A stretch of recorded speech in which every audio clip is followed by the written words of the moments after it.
तो नमस्कार इंदौर। आज इंदौर टॉक के स्टूडियो ऑफिस 2.0 से सीधे तौर पे लाइव आप सभी लोग जुड़ चुके हैं। 1 फरवरी 2021 वो दिन जिस दिन भारत का वित्तीय बजट आज पेश हुआ है। बहुत सारी चीज़ें बताई गई हैं दिन भर से मीडिया न्यूज़ चैनलों पे। इस पूरे बजट का एनालिसिस किया जा रहा है। हम भी कोशिश करेंगे आपको इस एनालिसिस की जो मुख्य चीज़ें या इस बजट की जो मुख्य चीज़ें हैं वो जितनी साधारण तरीके से हम आपको बता सकें। क्या विशेष था, क्या खास बातें थी। घर में जो सदस्य होते हैं परिवार में, जेंट्स, लेडीज, बच्चे, बुजुर्ग, उन सभी को कितना अफेक्ट करा है इस बजट ने। क्या खास चीज़ें उनको देखने को मिलेगी, कौन सी चीज़ें महंगी होंगी, कौन सी चीज़ें सस्ती होंगी, कौन सी चीज़ों पे अब ज़्यादा ध्यान देना पड़ेगा, और भी बहुत सारे आयामों पे हम इस बजट को लेके बात करेंगे। और इसी बजट को साधारण तरीके से समझाने के लिए आज बहुत ही खास मेहमान हमारे साथ इस लाइव सेशन में जुड़े हैं। कुटिल एकेडमी के मैनेजिंग डायरेक्टर श्री सिद्धांत जोशी सर। बहुत बहुत स्वागत है आपका इंदौर टॉक पे। Thank you Sunil. जब कभी बजट आने का अवसर होता है ना, तो हमेशा जो जनता है वो उत्सुक होती है। कारण ये कि बजट एक ऐसा चीज़ है डायरेक्ट पॉकेट पे इम्पैक्ट डालता है, जिसका आपके जो एनुअल बजट है उसका साधा जो डायरेक्ट इम्पैक्ट है वो आपके घरेलू बजट पे पड़ता है। यही रीज़न है कि हर कोई उत्सुक होता है, जानना चाहता है क्या चीज़ें हुई। डेफिनेटली आज का जो दिन है वो कई मायनों में इम्पोर्टेंस रखता है। हालांकि इस पूरे बजट में एक शब्द बार बार छाया था, हालांकि वो हमारे जीवन पर भी छाया हुआ है, वो है कोविड। और बावजूद इसके बहुत सारी चीज़ें हैं जिस पर डिस्कशन की आवश्यकता है। इस बार का बजट सर इसलिए भी खास है क्योंकि जो चीज़ हमने देखी है वो ये देखिए, क्योंकि लास्ट ईयर जो हमारा बीता है वो काफ़ी मुश्किलों भरा रहा। और बजट क्योंकि जैसा कि सर ने बोला कि पॉकेट ओरिएंटेड होता है, कि जब जेब पे जो चीज़ असर डालती है वो सबसे ज़्यादा महत्वपूर्ण हो जाती है। और पिछला साल जो हमारा बीता उसने सबसे ज़्यादा अगर गहरा असर किसी के लाइफ में करा तो उसकी जेब पे करा है। क्योंकि जहाँ एक तरफ पूरा देश लॉकडाउन हो गया था, पूरी दुनिया लॉकडाउन में थी, काम सब बंद हो चुके थे, रोजगार बंद हो चुका था। तो इस बार का बजट और भी ज़्यादा मायने रखते क्योंकि जो यहाँ काम था वो कहीं ना कहीं थम। तो बहुत सारी उम्मीदें थी लोगों की कि कैसा रहेगा, उम्मीदों पे आखिरकार ये सरकार कितनी कायम रही और किस तरीके से बजट पेश कर, उसी बारे में सर से बहुत ही डिटेल में हम छोटे छोटे मुद्दों करना चालू करेंगे। तो सर आपकी आज्ञा चाहूंगा और इस सेशन को, इस लाइव सेशन को हम आगे बढ़ाने की अनुमति चाहेंगे। तो शुरुआत करते हैं। जैसे सर घर में, जैसे मैंने पहले जिक्र करा था कि सदस्य होते हैं घर में, परिवार में एक मुखिया होता है जो कमाता है, जिसकी आमदनी से घर चलता है। वहीं एक गृहिणी होती है जिसकी भर मेहनत से जो आदमी जो कमा के लाता है, जो परिवार होता है, उन सबको बांध और चीज़ों को सिंक्रोनाइज करके वो घर का काम करती हैं, आगे बढ़ाती हैं। वहीं बच्चे होते हैं तो कुछ पढ़ाई करते हैं, तो कुछ नौकरी के लिए घर से बाहर निकलते हैं। तो वहीं घर में बुजुर्ग भी होते हैं जिनकी देखरेख करनी होती है, जिनकी पेंशन की कमाई से कई बार घर चलता है या फिर घर में आगे का काम होता है। तो शुरुआत करते हैं जो सबसे अहम कड़ी होती है, जो घर का मुखिया होता है, जो अर्निंग हैंड्स होते हैं घर के, उन पर इस बजट का। ठीक है, बिल्कुल। इस बजट में कुछ चीजें पहली बार हुई है। अच्छा, है ना, जिसमें सबसे पहली बार ये कि ये पहला बजट था भारत का जो डिजिटल प्लेटफॉर्म पे प्रस्तुत किया गया। बिल्कुल। पहले वरना प्रिंटेड फॉर्मेट होता था और पूरा डिटेल्ड डिस्क्रिप्शन होते थे। इस बार ये डिजिटल फॉर्मेट में था, पहली बार हुआ। दूसरा, हर साल 11वें वर्ष में 2011 से 2021, 2031 ऐसे करते हुए हर, जैसे 2021 है, 21 में फिर से वापस जनगणना होनी थी, सेंसस, ये भी इस बार डिजिटल होगा। ओके। तो जो फॉर्मेट लेके, अगर आपको ध्यान हो, 10 साल पहले जब 2000 आप घर में आए होंगे तो फॉर्मेट भरवा के गए होंगे। ये सारी चीजें इस बार के बजट में, जो बजट 30,000 करोड़ रुपए का है, वो भी डिजिटल के लिए। ओके। आज तक भारत में ऐसा कोई प्रावधान नहीं था कि कोई गाड़ी कब तक चलेगी। पहली बार मोटर व्हीकल्स की पॉलिसी में आ रहा है कि अगर आप पर्सनल व्हीकल यूज कर रहे हैं तो 20 साल के बाद उसका वापस रिवोल्यूशन करना पड़ेगा, वो सही है, चलाना है, उसका डंप करना पड़ेगा। ये भारत में अभी तक नहीं था, ये पहली बार आया है। कुछ ऐसी चीजें जिससे पहले बजट में नहीं थी, उन चीजों को समझना पड़ेगा। तो नई पहली बार हुई है, तो ये रिमार्केबल है। स्टूडेंट पॉइंट ऑफ व्यू से भी बिजनेस कुछ क्वेश्चन उनको बन सकते हैं। सही बात है। आप क्योंकि जो तैयारियां होती है एग्जामिनेशन की, कहीं ना कहीं यही मुख्य क्वेश्चन जो है रूप लेते हैं। तो सर ने जैसा कि ब्रीफ करा, इनिशियल एक ओवरऑल सर ने कंक्लूजन दिया कि क्या क्या चीज़ें खास इस बार के बजट में। इन सभी मुद्दों पे और आगे डिटेल में भी बातें करेंगे, पर वापस से मैं सर आपको वापस घर के अंदर लेकर आना चाहूंगा, क्योंकि सबसे ज्यादा उत्सुकता किसी की होती है कि ठीक है देश पे तो असर जो पड़ेगा वो पड़ेगा, पर अल्टीमेटली वही कि मेरी जेब पर कितना असर करेगा ये बजट। तो मैं वापस से वहीं से शुरुआत करता हूँ और जानने की कोशिश करता हूँ जो अर्निंग हैंड है, जो व्यक्ति जो कमा रहा है, उस पर आखिरकार कितना असर डालने वाला है। Sir please. जो बजट है वो डेफिनेटली वो हर किसी के पॉकेट पे असर डालने वाला है, चाहे वो गृहिणी हो चाहे वो कमाई करने वाला हो, क्योंकि अल्टीमेटली जो बजट है उसके आधार पर तय होता है कि टैक्सेशन कैसा होगा, उसमें रिलीफ क्या मिलेंगे, इन सारी चीज़ों का इंपॉर्टेंस है। इस बार का जो बजट है कायदे से वो सिंगल बजट नहीं है, वो एक क्रम चला आ रहा था, क्योंकि लास्ट ईयर का जो बजट था उसके स्टार्ट होने से पहले ही लॉकडाउन लग गया, तो गवर्नमेंट को उस बजट को हटा के कई बार राहत के पैकेजेस देने पड़े और कई लगभग 4 से 5 छोटे छोटे टुकड़ों में बजट आया है। ये उस क्रम का कायदे से देखा जाए तो एक और बजट है जहां डेफिनेटली हर किसी के लिए प्रयास किया गया है कि जो एक आत्मनिर्भर भारत था वो आत्मनिर्भरता किसी एक के बल पे नहीं बल्कि हर किसी की, चाहे यंग हो चाहे वो वुमेन हो चाहे वो वृद्ध लोग हो, सबको समन्वित प्रयास करने के बाद ही प्यार हो सकता है। तो सबको ध्यान में रख के ओवरऑल एक बजट तैयार किया गया। एक बार और देखिएगा, जो बजट है दरअसल ये कोई नई योजना नहीं होती, दरअसल जो प्लान चल रहे होते हैं उनको इस साल के एग्जीक्यूशन के लिए अमाउंट अलॉट किया जाता है। अगर हम ध्यान दें तो इससे पहले पंचवर्षीय योजनाएं चलती थी, 12 पंचवर्षीय योजनाओं के बाद अब नीति आयोग आ गया, तो नीति आयोग ने अपने 15 वर्षीय दृष्टिकोण, 7 वर्षीय योजना, 3 मतलब कई प्रकार की योजनाएं दी। उन सारी योजनाओं के आधार पर इस साल का बजट दिया गया है कि कौन से प्लान कैसे किए जाएंगे और डेफिनेटली हर किसी के लिए कोई ना कोई प्रावधान किए जाते हैं। सर ये तो बात हो गई एक जनरलिस्टिक तौर ओवरऑल बात जो आपने कही, और ये बात सही भी है कि पिछला जो बजट आया था तो उस समय सडन सारी चीजें हो गई थी, तो उनका इम्प्लीमेंटेशन नहीं हो पाया, जिनको कहीं ना कहीं पिछली बार का और इस बार का कहीं ना कहीं मैं क्या एवरेज मिला के कॉम्पनसेट किया गया, कहीं ना कहीं डैमेज कंट्रोल करने की बात करी गई है। क्या आपको क्या लगता है? डेफिनेटली जो डैमेज कंट्रोल है ओवरऑल मानवता के साथ साथ इकोनॉमी में भी और देश की परिस्थितियों में भी हर चीज में डैमेज कंट्रोल में दरअसल हुआ यह है कि बजट पूरी तरह संतुलित करने का प्रयास है।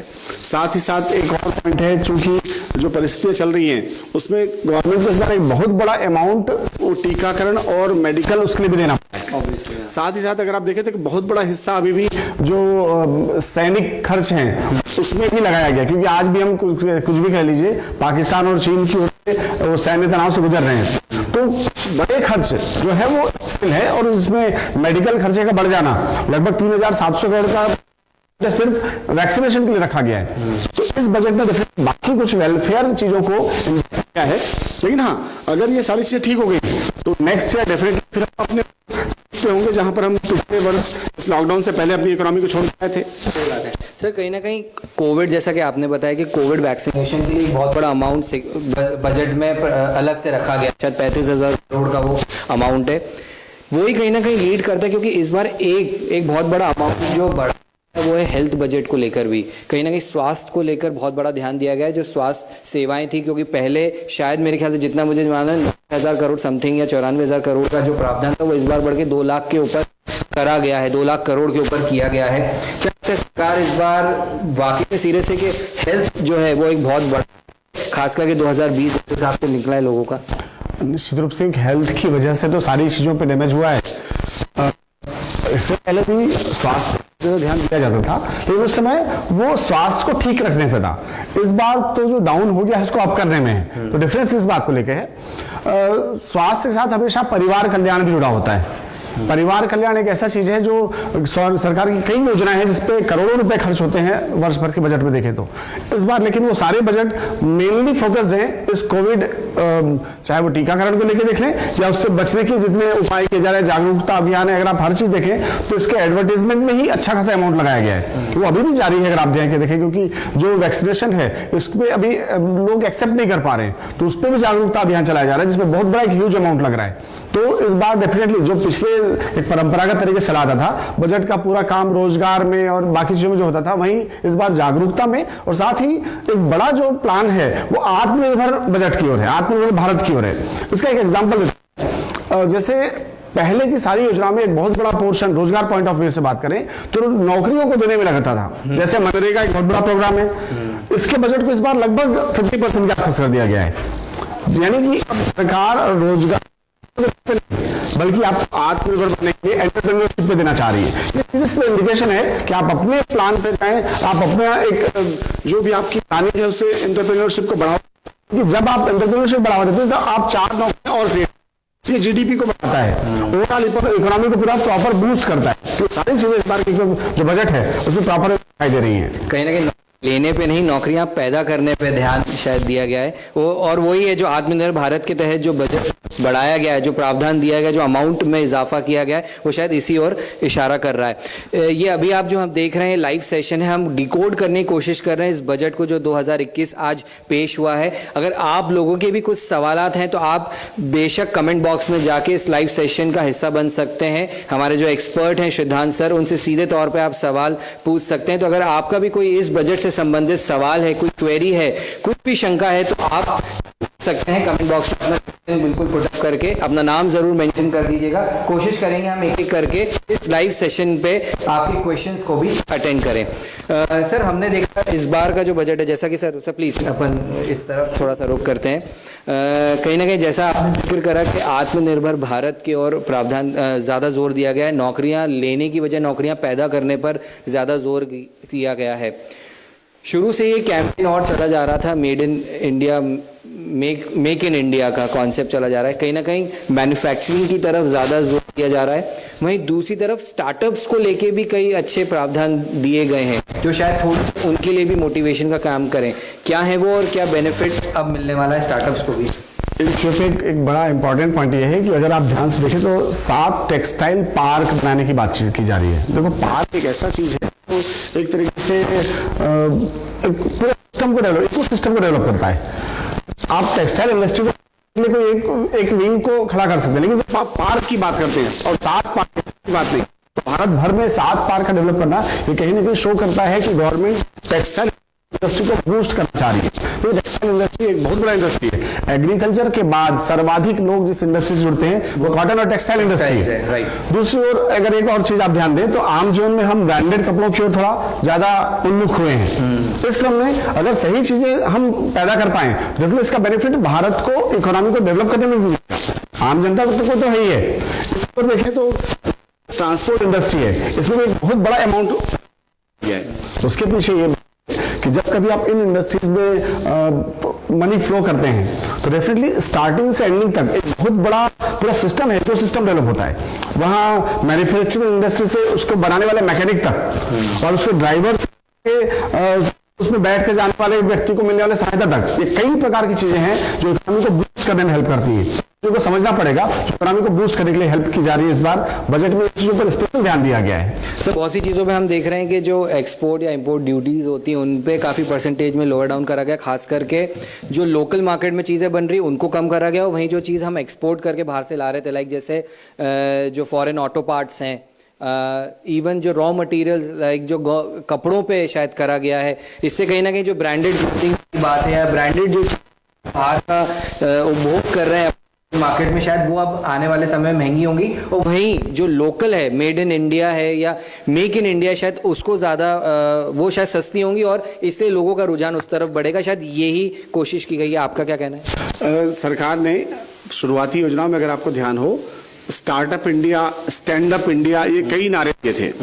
जिसका उद्देश्य ये था कि भारत के जो एंटरप्रेन्योर्स हैं इनको छोटे छोटे एमएसएमई के पूरे परिभाषा को बदल दिया गया। उनका बेनिफिट उसका कि इंडस्ट्रीज इनको मिल सके। पहले अगर वो एक लिमिट से ऊपर इंडस्ट्रियल परिभाषा में आते थे और उनके छूट समाप्त हो जाते थे, पर इस बार गवर्नमेंट चाह रही है कि उनको बेनिफिट मिल जाए, उनको जो गवर्नमेंट की योजना है उसका लाभ मिले। एमएसएमई परिभाषाओं को हेल्प किया गया है। डेफिनेटली जो भी उद्योग स्थापित करना चाह रहे हैं उनको अट्रैक्ट करेगा। साथ ही साथ उनको विभिन्न प्रकार के कराधान से मुक्त कर दिया गया है। फ्री अगर बिजनेस हो जाए तो डेफिनेटली हर कोई चाहता है कि उससे बेनिफिट मिले, और ये सारी जो आत्मनिर्भर भारत है उसको एक करके बढ़ाने की कोशिश। पर सर फिर भी हम देख रहे हैं जैसे जो बेसिक चीज़ें हैं वो अभी भी ज्यों की तो हैं, उसमें ज़्यादा कुछ चेंजेस नहीं करेगा या ना ही बहुत ज़्यादा सस्ता कर दिया गया। जो पुराने आईटी स्लैब्स है उसमें भी कोई चेंजेस नहीं करे गए। बस एक जो 75 ईयर्स अबव का जो एक क्लॉज बनाया गया है कि अब जो 75 साल से ऊपर के जो सीनियर सिटीजन्स हैं उनको अब कहीं ना कहीं टैक्सेशन में रिलीफ मिलेगा, उनको ITR नहीं भरना पड़ेगा। क्या इतना, मतलब मैं एक बार क्लियर 75+ ईयर वालों को रिटर्न फाइल नहीं करना पड़ेगा अगर उनका कोई सोर्स ऑफ इनकम नहीं है एक्सेप्ट पेंशन। अच्छा, तो बाकी अगर वो बिजनेस में और उनका इनकम चल रहा है तो उनको तो सारे नियम वैसे ही हैं। लेकिन अगर पेंशन से है तो उनको आईटीआर फाइल नहीं करना पड़ेगा, ये चेंज किया गया है।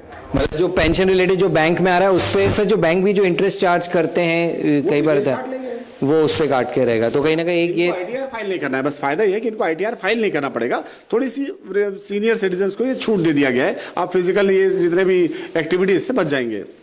तो अब जो ये 2021 का साल है सर, अब क्या लगता है आपको, क्या चीज़ें अब और दिमाग में रख के काम करना पड़ेगा? मैं सभी के पॉइंट ऑफ व्यू से जानना चाहूँगा। शुरुआत हम करते हैं पहले एक बायर के पॉइंट ऑफ व्यू से कि अब क्या चीज़ें उसके दिमाग में आएगी। लाइक जैसे फॉर एग्जांपल हो सकता है बहुत से लोगों ने 2020 में कुछ चीज़ों को प्लान करा होगा जो शायद एग्जीक्यूट नहीं हो पाई और अब 2021 का इंतजार कर रहा हो। जैसे फॉर एग्जांपल होता है प्रॉपर्टी बाइंग करने का, मुझे कुछ ज़मीन लेना है या घर लेना है, या फॉर एग्जाम्पल मुझे कोई गाड़ी लेनी है। तो ऐसी छोटी छोटी चीज़ें क्या लगता है क्या असर डालेगा? महंगी होगी या वही एवरेज मेंटेन रहेगा? इस बार इसमें कोई चेंजेस नहीं आए हैं, पहले समझना पड़ेगा। लेकिन इसको मैं रिलेट करना चाहता हूँ थोड़े बेसिक लेवल पे। मैंने कहा कि एमएसएमई की परिभाषा बदलना और सरकार के एंटरप्रेन्योरशिप की ओर बढ़ावा देना, ये डेफिनेटली सप्लाई चेन को बढ़ाएगा। सप्लाई बढ़ेगी तो डिमांड जितना है उसके अगर सप्लाई आ जाए तो रेट्स डाउन होते हैं, तो चीज़ों का सस्ता होना ऑलमोस्ट तय है अगर इस नीति के तहत जो एमएसएमई है ये स्टैंड अप और स्टार्टअप इंडिया का पार्ट बन जाए। अगर चीज़ों का मैन्युफैक्चरिंग स्टार्ट हो जाएगा तो डेफिनेटली डिमांड जितना है सप्लाई उसकी तुलना में अधिक होने लगेगी, तो उसका जो रेट है उस पर आने वाला है।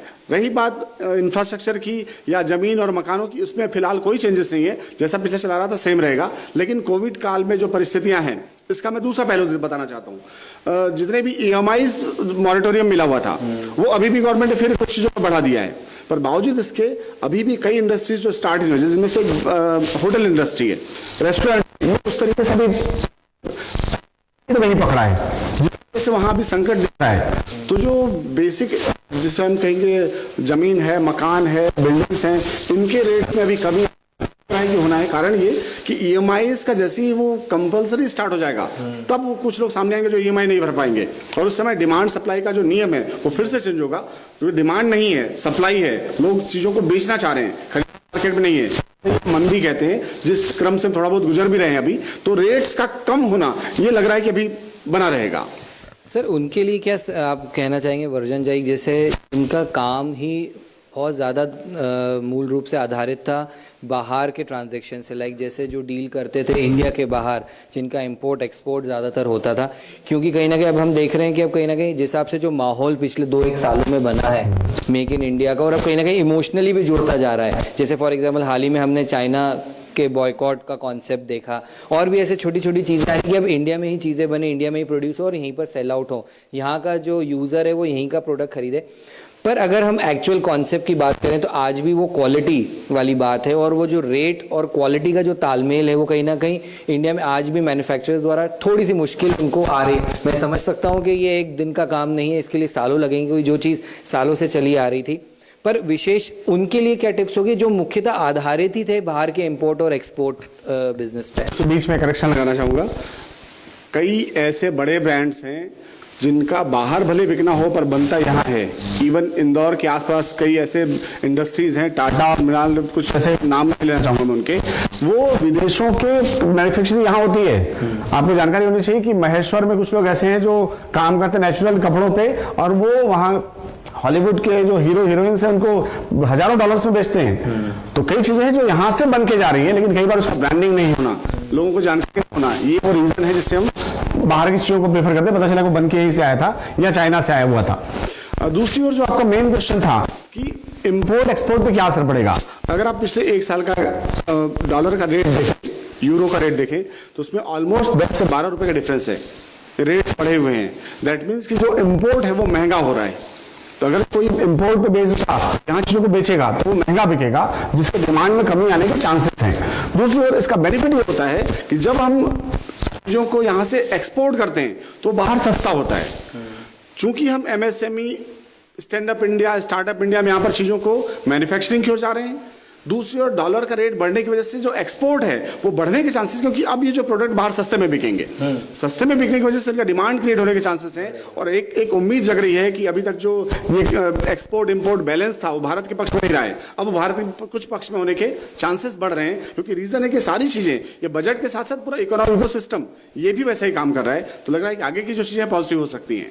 जैसे कहीं ना कहीं ये सारी चीज़ें बढ़ेगी तो ऑब्वियस सी बात है, जैसे स्टार्टअप को प्रोत्साहन दिया जा रहा है, इंडस्ट्रीज़ को अपने भारत की और लोकल की, कहीं ना कहीं ऐसे में एक चीज़ की और डिमांड बढ़ेगी जो मुझे लगता है स्किल्ड वर्कर्स की भी, क्योंकि कहीं ना कहीं जो अभी तक का जो अपने यहाँ का एजुकेशन सिस्टम है अब धीरे धीरे उस पर भी काफ़ी कुछ चेंजेस आते जा रहे हैं। आप खुद एजुकेशन इंडस्ट्री से जुड़े हुए हैं, ऐसे में क्या लगता है, हालांकि बहुत मेरे ख्याल से इस बारे में बात करना वैसा होगा क्योंकि एक बजट मेरे ख्याल से आगे इस नीति को ज़्यादा इफेक्ट कितना करता नहीं करता बहुत एक छोटा वर्जन है, पर ओवरऑल एक स्किल्ड जो वाली बात है पर्सन के लिए, जब पढ़ाई कर रहा है जो बच्चा हर फील्ड में किसी फील्ड में जा रहा हो, तो अब किन चीज़ों का क्या इम्पैक्ट इस एजुकेशन इंडस्ट्री पे पड़ता हुआ दिख रहा है? कुछ बेसिक चीज़ें इस बार के बजट में हैं, क्योंकि जब हम बात करें एजुकेशन तो ये बहुत ब्रॉड स्पेक्ट्रम है, पर इस बार के बजट में जो बातें हैं दो तीन खास बातें, क्योंकि जब आप स्किल डेवलपमेंट या किसी प्रकार की ट्रेनिंग की बात करते हो एजुकेशन का पार्ट है, लेकिन हम उसकी शुरुआत करते हैं बेसिक एजुकेशन के बाद। बेसिक एजुकेशन में एक स्पेशल पॉइंट जो इस बार के बजट में है वो 100 मिलिट्री स्कूल्स को खोलने की बात की गई है, 100 मिलिट्री स्कूल। दरअसल मिलिट्री स्कूल एक ऐसा चीज है जो हर किसी की नज़र में होता है, हर कोई चाहता है कि मेरा बच्चा मिलिट्री स्कूल में डिसिप्लिन्ड लाइफ एक बार जी के आए। तो 100 स्कूल का खुलना कहीं ना कहीं ये एक रुझान फिर से चेंज करता है कि जो बड़े कॉर्पोरेट स्टाइल के स्कूल्स थे उनके जगह इन स्कूल्स को तवज्जो देना, ये कहीं ना कहीं एक नया ट्रेंड दिखा रहा है। दूसरी ओर जो एकलव्य विद्यालय थे, लगभग 700, कुछ मैं डेटा थोड़ा मिस कर रहा हूँ, 700 एकलव्य विद्यालय खोले जा रहे हैं, जो रूरल एरिया के जो प्रतिभावान स्टूडेंट्स थे उनको वहां पर पूरी तरह से ट्रेनिंग के साथ बाहर निकाला जाए। साथ ही अगर आपको ध्यान हो तो लेह में एक सेंट्रल यूनिवर्सिटी की बात की गई है, तो ये सारी चीज़ें पॉजिटिव हैं, क्योंकि ये सारी चीज़ें इंडिकेट कर रही है किस ओर गवर्नमेंट का रुझान किस ओर है। वो मिलिट्री स्कूल की ओर जाना चाह रही है, एकलव्य विद्यालय को स्टैब्लिश करना चाह रही है, क्योंकि इसके माध्यम से कहीं ट्रेनिंग, स्किल डेवलपमेंट, ये सारी चीज़ें पॉसिबल हो सकती हैं। और अल्टीमेटली बेसिक एजुकेशन सही होगा तो ऊपर की सारी चीज़ें और अच्छी हो सकती हैं। तो जो प्रयास है सैनिक स्कूल के माध्यम से वो कहीं ना कहीं एक डिसिप्लिन्ड लाइफ और ट्रेनिंग में जमीन से जुड़ाव को जोड़ना, मतलब अभी तक जो बेसिक बड़े स्कूल्स थे वो ऐसी वातावरण में बैठकर सिर्फ कंप्यूटर टेबल पे चल रहे हैं, लेकिन वहीं दूसरी ओर जो मिलिट्री स्कूल हैं ये सारी चीज़ों के साथ साथ जमीन से जुड़ के काम करना भी सिखाती हैं। तो ये कहने के स्किल डेवलपमेंट की ओर एक रुझान है। कारण ये कि इससे पहले भी कई बार स्किल डेवलपमेंट की कई योजनाएं फेल हो गई, क्योंकि ये सारी चीज़ें मेहनत करने से जुड़ती थी। और आज जो साइकोलॉजिकल इम्पैक्ट है इंडियन सोसाइटी में वो वाइट कॉलर जॉब की ओर है, वो मेहनत करने वाले काम, जमीन से जुड़ के काम, मिट्टी छूने वाला काम ये थोड़ा कम पसंद करते हैं। तो एजुकेशन सेगमेंट में ये सारे चेंजेस मुझे लगता है कि बजट के माध्यम से जो हो रहा है वो एजुकेशन सिस्टम, ट्रेनिंग सिस्टम को कहने के थोड़ा चेंज करेगा। ये ज़रूरी भी है क्योंकि जिस हिसाब से चीज़ें जो प्लान करी जा रही हैं, और अगर ऑब्वियस सी बात है अगर भारत को भी उस तरीके से दमखम से आगे बढ़ना है, और जैसे बोलते हैं ना कि पूरे बाकी भी डेवलप नेशंस के आगे जाके खड़े होना है और अपनी खुद की डिमांड और सप्लाई को इक्विवेलेंट करना, तो कहीं ना कहीं स्किल्ड लेबर्स भी उतनी ही इम्पोर्टेंट मेरे ख्याल एस्पेक्ट रहेगा। एक पॉइंट मैं ऐड कर देता हूँ। दरअसल भारत एक कृषि प्रधान देश है। पिछले महीनों वर्ष से हम देख रहे हैं कि वो कृषकों का जिस तरीके से वो चल रहा है व्यवस्था डेफिनेटली वो दुखद है, पर बावजूद इसके क्या हो रहा है समझ में नहीं आ रहा अभी तक कि कौन सा पक्ष क्या चाह रहा है, गवर्नमेंट कैसे सॉल्यूशन चाह रही है, या उनका जो एक ग्रुप है वो क्या चाह रहा है, ये जो दंगाई है वो क्या चाह रहे हैं। अजीब सा वातावरण बना हुआ है। पर इस पूरे बीच में इस बजट में 1000 नए कृषि मंडियों का स्थापित होना, ये कहने की गवर्नमेंट का इंटेंशन क्लियर करता है कि ये मंडियों के माध्यम से गवर्नमेंट का जो परचेसिंग सिस्टम है उसको ठीक करेगा। देखो, जब कभी मंडी स्थापित होता है ना, इसका मतलब है कि गवर्नमेंट जो मिनिमम सपोर्ट प्राइस है उसको प्रॉपर वे में एग्जीक्यूट करती है। दूसरा, इस बार अगर मिनिमम सपोर्ट प्राइस की बात करें तो 22 नए चीजों को इसमें शामिल कर लिया गया है। साथ ही हरित क्रांति को बढ़ा दिया गया है। हरित क्रांति को इस बार फिर से नया नाम, वैसे में हरित क्रांति बहुत पुराना कॉन्सेप्ट था इस बार, लेकिन उसको बजट में शामिल करना उस नाम को, ये कहीं ना कहीं गवर्नमेंट का जो एक फिर से इंडिकेट करता है गवर्नमेंट इस बार हरित जो ग्रीन रिवोल्यूशन था उसको नए सिरे से वापस करना चाह रही है और 20-22 नए फसलों को इसके कर लिया गया है। तो ये कहीं ना कहीं लग रहा है कि एग्रीकल्चर बेस्ड जो व्यवस्थाएं थी ये कहीं ना कहीं बाकी इंडस्ट्रीज को भी आगे बढ़ाती है। भारत चूंकि कृषि प्रधान देश है तो कृषि में जब कभी विकास होगा ओवरऑल इम्पैक्ट पूरे हर इंडस्ट्री में भी दिखाई देगा। तो कहीं ना कहीं ये एक सेक्टर ऐसा है जो ऑर्गेनाइज्ड होके भी अनऑर्गेनाइज्ड है, क्योंकि कहीं ना कहीं जो बीच की चेन्स हैं, जो सप्लाई चेन में, लाइक फॉर एग्जांपल हम शुरू से ही बात करते आ रहे हैं कि किसान से लेके मार्केट तक आने में वो जो पूरा फ्लो है वो कहीं ना कहीं थोड़ा सा इस तरीके से है कि वो पूरा बेनिफिट शायद किसान को भी नहीं मिल पाता है रेशियो। तो वो कहीं ना कहीं ट्रांसपेरेंसी वाला जो खेल है वो थोड़ा सा और ट्रांसपेरेंट होना चाहिए, तो शायद इसीलिए वो सेटअप शायद करने की कोशिश की जा रही है। और इसी के तहत मेरे ख्याल से अब अगर एग्रीकल्चर सेक्टर से जुड़ी हुई बात, वहीं पर अगर हम बात करें जो नॉर्मल बिजनेस की बात है, लाइक जैसे अभी एक पॉइंट और जो सुनने में ऑडिट जो अब होंगे, ऑडिट में भी शायद कुछ ऐसा अमाउंट जो था पहले शायद 5 CR का था उसको 10 CR करा गया है। ऑडिट लेवल की जरूरत नहीं पड़ेगी अनटिल अनलेस के आपका 95 डिजिटाइजेशन वाला जो कॉन्सेप्ट है, मतलब जितने भी ट्रांजैक्शन है अगर आप 95% अगर डिजिटाइज कर रहे हैं तो ऑडिट का भी जो CR से 10 CR करा गया, इस पे क्या कुछ फर्क पड़ेगा, क्या है इसका? सर एक पॉइंट समझ रहा, अगर कोई चीज कंप्लीट ऑनलाइन ट्रांजेक्शन बैंक से EM से क्या कहते हैं उसको इलेक्ट्रॉनिक ट्रांसफर चेक के थ्रू चल रहा है, सब चीज बुक्स में सामने दिख रहा है और सामने भी सब चीज ब्लैक एंड व्हाइट में है, तो उसकी आवश्यकता नहीं पड़ती। ऑडिट में जनरली क्या होता है कि कितना कैश फ्लो था, उसको किस तरीके से एडजस्ट किया गया, लेजर कैसे मेंटेन किया गया, इन सब कुछ चेक करने का तरीका ऑडिट है। लेकिन अगर वो ऑलरेडी ऑनलाइन है तो सारी चीज ऑडिटेड है, क्योंकि हर चीज आज आप कार्ड से जुड़ा हुआ है, आपने किसी का पार्ट पैन कार्ड भी गवर्नमेंट के पास है, तो सारी चीजें ट्रांसपेरेंसी सब क्लियर है, इसलिए प्रॉब्लम अब रह नहीं है। इसलिए 10 करोड़ कर दिया गया, अगर इतना तक है तो जो गवर्नमेंट की अनावश्यक तो लाइबिलिटी से बचने का प्रयास की पीछे अगर आपका बिजनेस। अच्छा एक पॉइंट और ना, MSME में चूंकि आपके उस रेंज को भी 10 करोड़ तक बढ़ा दिया गया है, तो ये भी एक छूट है कि आपको गवर्नमेंट के जो रूल्स रेगुलेशंस हैं उसमें थोड़ा सा छूट दिया गया है, ताकि आप उसके जो नियमों से बन के जो टाइम लगा पा रहे थे उसको भी बिजनेस में लगाएं, ये सारी चीजों से बच जाएं। तो प्रयास नहीं था बस कुल मिला के। तो इस बार का जो बजट है ना कहीं ना कहीं इस और भी इशारा कर रहा है कि आने वाले जो बजट होंगे उनमें क्या प्रारूप बनेगा, उसका मेरे ख्याल से छोटा छोटा ट्रेलर जो है पिछले 2 बजट से दिखने लग गया है हमको। जैसे for example make in India एक कॉन्सेप्ट है, स्टार्टअप्स को प्रोत्साहन करना एक कॉन्सेप्ट है, डिजिटाइजेशन एक कॉन्सेप्ट है, चौथा एक और कॉन्सेप्ट है जिसपे ये जो गवर्नमेंट लगातार काम कर रही है वो है एनवायरमेंटल सेफ्टी को लेकर। जैसे इस बार के बजट में भी एयर पोल्यूशन को रोकने के लिए अलग से कुछ 2000 समथिंग करोड़ का एक प्रावधान रखा गया है। वहीं इस बार एक और चीज का इनिशिएट करा गया है जो है स्वच्छ भारत मिशन 2.0। दोनों को कहीं ना कहीं अच्छा खासा बजट भी दिया गया है। क्या लगता है किस और काम करने की कोशिश की जा रही है और ये अब कितना इम्पोर्टेंट हो गया, खास करके अब ये जैसा आपसे अभी जो हमने लास्ट ईयर देखा है? इस बात ये समझना पड़ेगा कि अगर स्वच्छ भारत अभियान नहीं चालू हुआ तो कोविड का इम्पैक्ट इससे कई गुना अधिक होता। इस बात से तो हर कोई सहमत होंगे। तो इन चीजों को चूंकि हमने कुछ समय पहले ही अपना लिया था तो महामारी का वो प्रभाव नहीं आया जो हो सकता था, जिसकी संभावनाएं थी, जिससे हम बच गए। इसलिए इन बातों को समझना पड़ेगा सरकार के साथ साथ आम जनता को भी कि स्वच्छता का और इन चीजों का कितना इंपॉर्टेंस है। तो गवर्नमेंट ने चूंकि अपने प्लान को एग्जीक्यूट करने के लिए इस बार के बजट में व्यवस्थाएं कर दी कि बजट में एक पैसा एक्स्ट्रा डाल दिया गया कि इतने पैसे हम इन चीजों को और ठीक करने में लगाएंगे। एनवायरमेंट एक ऐसा चीज है जो डेफिनेटली अल्टीमेटली आपके हेल्थ और आपकी लाइफ के लिए कंपलसरी है। इसको आप बिगाड़ करके बहुत लंबे समय तक स्वस्थ जीवन का प्लानिंग नहीं कर सकते। इस कंडीशन में जो 2000 करोड़ रुपए का स्पेशल प्रोविजन किया गया इस बार कि हम एयर पॉल्यूशन को कंट्रोल करेंगे। एयर पॉल्यूशन एक ऐसा है जो फिर डायरेक्ट आपके लाइफ को कम या ज्यादा करता है। तो एयर पॉल्यूशन का ही एक तरीके का एग्जाम्पल था। वो कंट्रोल करने के लिए जो गवर्नमेंट ने व्यवस्था की है, इसका इम्पैक्ट बाकी मार्केट में। एक बात समझ रहे हैं आप, सरकार जब कभी योजनाओं के माध्यम से कास्ट को ठीक करती है उसका इम्पैक्ट बाकी फील्ड में कैसे पड़ता है, क्योंकि अगर स्वस्थ है तो उसके काम करने का टाइम बढ़ जाएगा, वो फिजिकल और मेंटल ज्यादा काम कर पाएगा, ज्यादा काम करेगा, जीडीपी बढ़ेगा, स्वास्थ्य की सेवा में दवाइयों का कंजम्पशन कम होगा। ये सारी चीजें आपस में जुड़ती हैं। इसलिए गवर्नमेंट हमेशा स्वास्थ्य योजनाओं पर लगातार व्यय करती है, तो इस बार भी बढ़ा कर रही है, जो शो करता है गवर्नमेंट चाह रही है कि जो जनता है स्वस्थ रहे। स्वस्थ रहेगा तो डेफिनेटली इकोनॉमिक ग्रोथ में भी हेल्प कर पाएंगे। तो इस बार का बजट सब लोग बोल रहे हैं कि एक पहला तो जो अभी अपन ने शुरू में डिस्कस करा है, एक तो डैमेज कंट्रोल का काम कर रहा है, लास्ट ईयर भी हुआ जो अभी तक हो रहा है, क्योंकि लगातार हम देख रहे हैं कि जीडीपी में एक डाउनफॉल आ रहा है। इस बार में जो परसेंटेज रखा गया है वो भी शायद 9% का रखा गया है और आने वाले समय में इसको घटता हुआ भी दिखाया गया है। कुछ लोग बोलते हैं कि बहुत रियलिस्टिक बजट है कि कहीं ना कहीं जो सिचुएशंस रही, जो हार्डशिप्स रही और मौके के हिसाब से जो बेस्ट हो सकता था वो किया गया है। क्या लगता है एक ओवरऑल अगर हम समराइज करें, क्योंकि हमारे सेशन को एंड भी हम करने की कोशिश करेंगे, एक समराइज करने की कोशिश करें आपके वर्जन के हिसाब से क्या लगता है? बजट एक ऐसा विधेयक है जिसको एक्सपर्ट्स तैयार करते हैं। तो इस बात को समझना पड़ेगा कि डेफिनेटली ये जो प्रयास होता है एक्सपर्ट्स की ओर से, वो कहीं कोई लूपहोल नहीं छोड़ते। आप और हम समझने के दृष्टिकोण से कुछ गलतियां कर सकते हैं। जो सरकार के पक्ष वाले लोग हैं उसको बहुत सबसे बेस्ट बजट कहेंगे, तो विपक्ष वाला हमेशा उसकी आलोचना करेगा। तो ये दोनों के बीच हमको आपको ये समझना पड़ेगा कि बजट में कुल मिलाकर प्रयास ये किया जाता है कि अगले 1 वर्ष के लिए कितना फंड किस चीज में लगाया जाएगा और कहाँ से पैसे आएंगे। तो आप जो बात कर रहे थे डेफिसिट की, वो था वित्तीय जो डेफिसिट होता है सरकार का, राजकोषीय घाटा।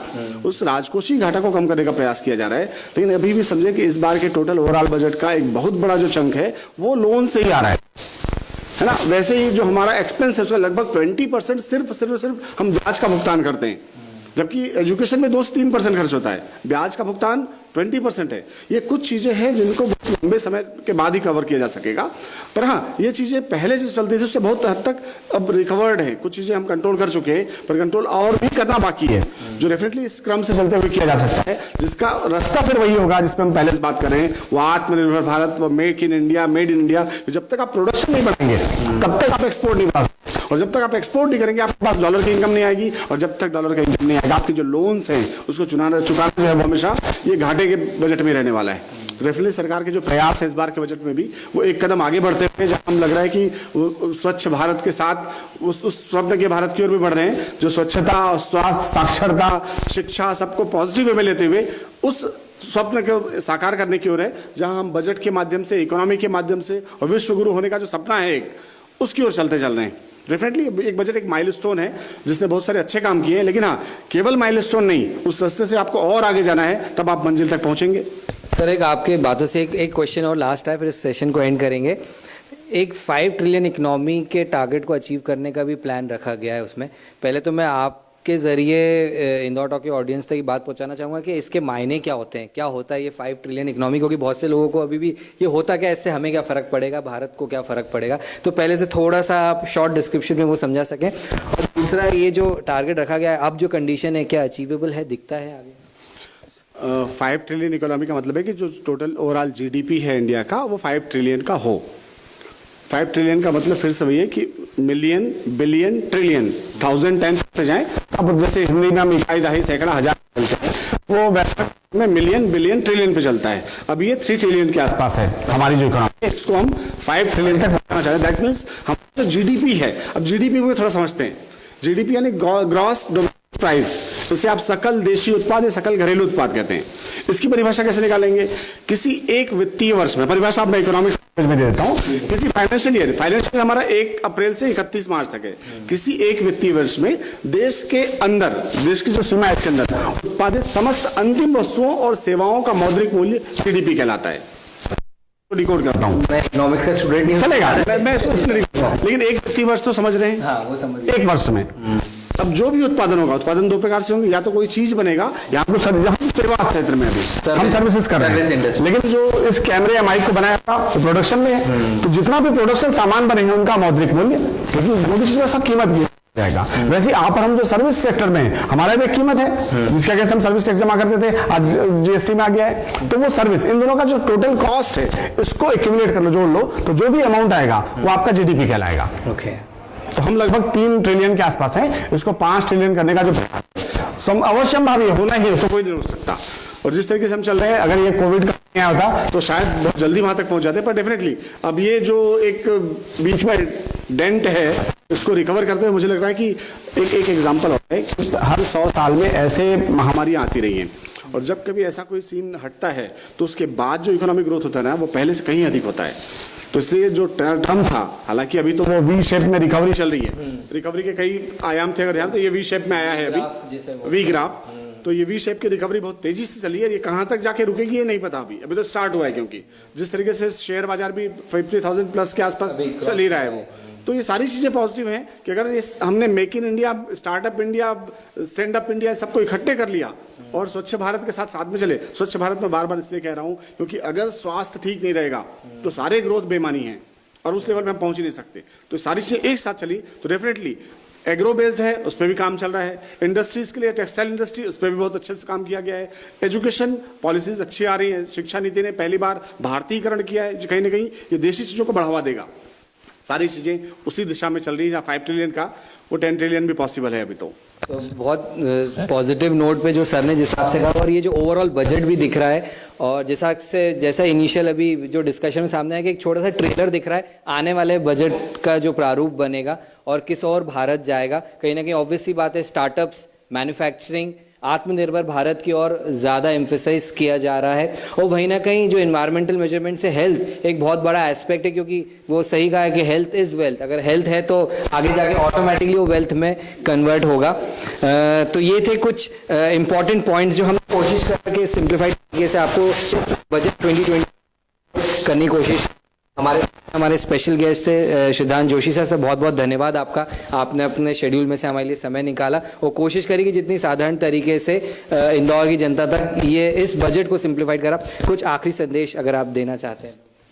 संदेश बस एक ही है कि ये जैसे सरकार की योजनाएं आती हैं, सरकार के जितने भी प्लान्स हैं इनको समझना पड़ेगा। होता क्या है कि लोगों के पास जागरूकता नहीं होती। कई योजनाएं ऐसी हैं जो गरीबों के लिए बहुत शानदार हैं, लेकिन वो सिर्फ किताबों या पुस्तकों तक रह जाती हैं, उनको लोगों तक जानकारी नहीं पहुंचने का। हालांकि सरकार एक बहुत बड़ा बजट उसको जागरूकता अभियान के रूप में चलाती है, पर बावजूद उसकी जनसंख्या इतनी बड़ी है कि सब तक पहुंचना पॉसिबल नहीं होता। तो आपकी हमारी जिम्मेदारी है कि हम अगर जागरूक लोग हैं तो जो सरकारी योजनाएं हैं गरीबों के लिए वो उन तक पहुंचा दें, क्योंकि उसका बेनिफिट अगर उनको मिल जाए तो सरकार की योजनाएं और बजट दोनों सफल हो जाएगा। वो कहीं ना कहीं वो बेनिफिट दूसरे उठा जाते हैं जो वर्जन है। तो ये था हमारा आज का एक स्पेशल लाइव सेशन बजट 2021 पर। कैसा लगा आपको कृपया करें कमेंट बॉक्स में ज़रूर बताएं, और अगर अभी भी कुछ प्रश्न रह गए तो आप कमेंट बॉक्स में मेंशन कर दें। हम कोशिश करेंगे कि इंदौर टॉक की टीम आप तक उन सवालों के जवाब पहुंचाएं। मैं हूं सनल और आप देख रहे थे इंदौर टॉक। धन्यवाद, नमस्कार।